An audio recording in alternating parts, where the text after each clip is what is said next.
Hello, good morning class 5 के बच्चों। आज मैं आप लोगों को आपके हिंदी व्याकरण किताब से एक्सरसाइज 3 पढ़ा रहा हूँ। आप थोड़ा ध्यान देंगे इस पर कि यह 3 चैप्टर में क्या है। इस 3 चैप्टर में है आपका शब्द रचना। शब्द रचना, यह शब्द रचना क्या है? शब्द रचना क्या है? तो शब्द रचना का मतलब होता है शब्द का निर्माण करना। शब्द रचना का मतलब होता है शब्द का निर्माण करना। शब्द का निर्माण कैसे हुआ, कहाँ हुआ, किसने किया, कब किया, क्यों किया, ये बहुत सारे शब्द आपके दिमाग में आएंगे। तो आप सबसे पहले देखिए शब्द की रचना कैसे होती है। आप खुद भी इसके सूत्रधार हो सकते हैं, क्योंकि अब आपके पास धीरे धीरे इसका स्टॉक बढ़ता जा रहा है, बढ़ेगा ही। तो सबसे पहले शब्द किसे कहते हैं? तो शब्द किसे कहते हैं? तो वर्णों के सार्थक समूह को शब्द कहते हैं। वर्णों के सार्थक समूह को शब्द कहते हैं।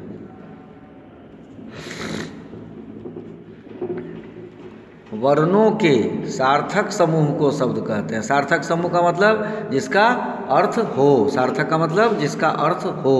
जैसे और वर्णों के तो एक वर्ण से अधिक हो, जब भी वर्णों हो गया तो एक से अधिक हो गया। तो एक वर्ण, दो वर्ण, तीन वर्ण। अब इस तरह से देखिए, तो एक वर्ण में लेते हैं क, दूसरा वर्ण में लेते हैं म, तीसरा वर्ण में लेते हैं र। तो क म र क्या हो जाता है? कमर। That means waist, WAIST, waist. Waist माने कमर, जहाँ हम बेल्ट लगाते हैं। तो यह कमर हो गया।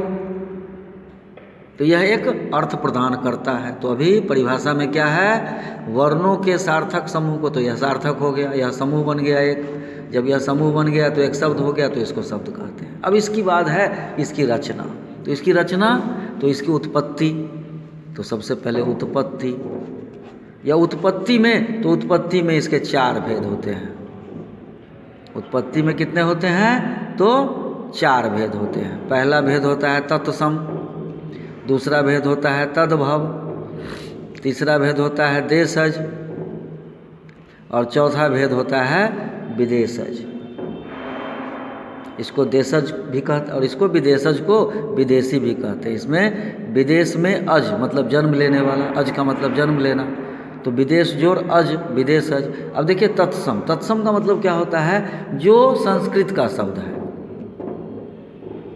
जो संस्कृत का शब्द है और इसका हम हिंदी में प्रयोग करते हैं। जैसे संस्कृत में प्रयोग करते हैं वैसे ही हम हिंदी में प्रयोग करते हैं, तो उसको हम तत्सम कहते हैं। जैसे सत्य, यह संस्कृत का शब्द है। रात्रि संस्कृत का शब्द है। तो यह शब्द हम संस्कृत में भी करते हैं ऐसे ही, और हिंदी में ही करते हैं ऐसे ही। इस तरह से यह शब्द जो हैं आपके, वह तत्सम कहलाते हैं। अब उसके बाद आइए तो तद्भव। अब इसी को हम जब हिंदी में इसका हिंदी रूपांतरण कर देते हैं, सत्य का हम कर देते हैं सच, रात्रि का हम कर देते हैं रात, तो यह शब्द जो सच हो गया, संस्कृत का हिंदी रूपांतरण, वह तद्भव कहलाता है। इस तरह से तद्भव को भी आप जान लीजिए। अब उसके बाद आता है देशज। तो देशज जो अपने देश में उत्पन्न शब्द है, जो हमारे देश में उत्पन्न शब्द है। तो जैसे हम लिखते हैं थैला, पगड़ी, जूता इत्यादि, खिड़की, पैसा, ये सब हमारे अपने देश की उत्पत्ति है, इसलिए उसको देशज शब्द कहते हैं। और जब वही शब्द कुछ विदेश से आते हैं हमारे देश में और उसका हम उपयोग करते हैं, तो अब जैसे हम लिखते हैं कॉलेज, जैसे हम लिखते हैं स्कूल, जैसे हम लिखते हैं आलू। ये आलू हमारे देश का नहीं है, फसल तो होती है हमारे यहाँ, लेकिन यह सब जो शब्द है वह विदेशी शब्द है। यह सब्जी, ये सब विदेशी शब्द है। जैसे बंदूक, ये विदेशी शब्द है। हम कहते हैं आदमी, तो आदमी भी विदेशी शब्द है। इस तरह से आप उत्पत्ति को जान लिए। दूसरे दिन मैं आपको रचना के बारे में बताऊंगा।